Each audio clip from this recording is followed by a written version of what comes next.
Hello children, this week we've been learning about the life cycle of a frog. Now I've got a story called Growing Frogs and it's written by Vivian French and the illustrator is Alison Bartlett. Once when I was little, my mum read me a story about a frog that drank and drank and drank and grew bigger and bigger and bigger.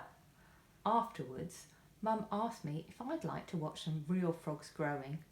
I know where there's a pond with lots of frogs' eggs in it, she said. We could bring some home. I was frightened. I don't want any frogs jumping about, getting bigger and bigger and bigger, I said. But Mum gave me a hug. It's only a story, she said. Even when our frogs are grown up, they'll still be smaller than my hand. Oh, I said, okay. Next day we went to look at the pond. The water was dark brown and there was grey jelly stuff floating on the top. Yuck, I said. There's the frog spawn, said Mum, and she pointed to the grey jelly stuff. I bet that was laid last Friday night. The frogs were croaking so loudly I couldn't get to sleep. Male frogs croak to attract female frogs for mating. The females lay eggs called frog spawn. You see, black dot in the middle of each jelly shell, said Mum. That's going to grow into a tadpole. Where are the frogs? I asked. Tadpoles grow into frogs, she said. Little ones, no giant frogs here. Mum put some pond weeds and some stones into a bag. She filled a bucket with pond water. Then I scooped a little of the frog spawn into it. Always use pond water for growing frogs at home. Tap water has chemicals like fluoride in it, which might poison them. When we got home, we put everything into a big fish tank in the kitchen. The cat kept peering at it, so we had to put a wire net over the top.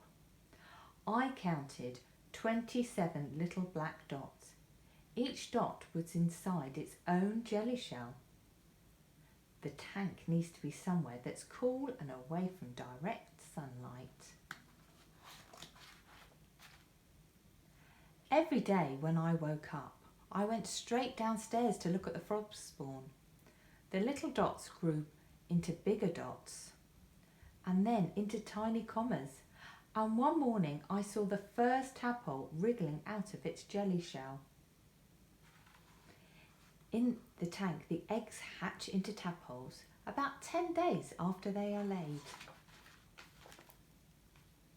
At first, the tadpoles didn't do much. They just stayed close to their jelly shells and nibbled at the pondweed. But after 2 or 3 days, they looked quite different. There were feathery things on their heads and I could see their eyes. The feathery bits are called gills and what underwater animals use for breathing. They swam very fast. 10 of the eggs didn't hatch out. The black dots went dull and cloudy and Mum took them away. Then we cleaned out the tank and put in fresh weed and pond water. One of the tadpoles swam into my hand when I was putting a stone back. It was slippery and slithery and it made me jump. After the tadpoles hatch, the pond water needs to be changed at least twice a week.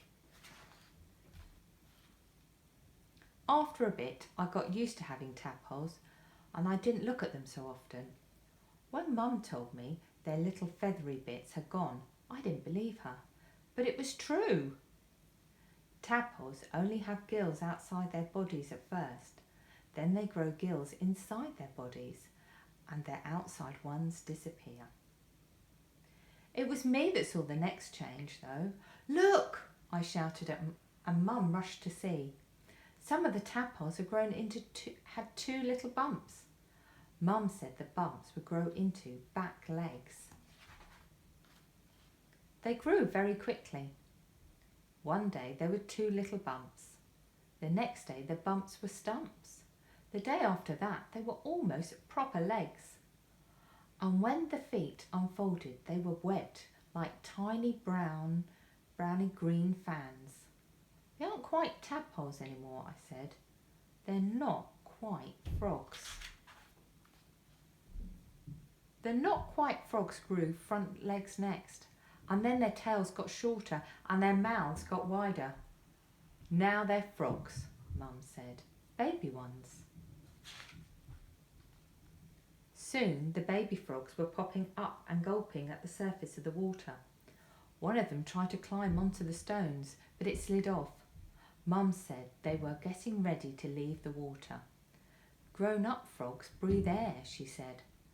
That's what the stones are for, so our frogs can climb out of the water and breathe. As tadpoles slowly turn into frogs, they grow lungs for breathing air and their gills disappear. Not long after that, Mum said it was time to take our baby frogs back to live in the pond with all the other baby frogs. I was sorry to see them leave, but Mum said we could come back and visit every day. Baby frogs need space to grow and room to hop around. Grown-up frogs live most of their lives on land and only return to their ponds to breed. One rainy morning, a week later, Mum woke me up very early. Hurry, she said, and we ran downstairs and out to the pond. There were hundreds of tiny frogs hopping over the grass. They're looking for dark, wet places to live in, Mum said. But they won't go far, and in a couple of years they'll be back to lay frog spawn on their own. Will they be bigger then? I asked. Just a little, said Mum. Good, I said. I like having frogs jumping about, getting bigger and bigger and bigger.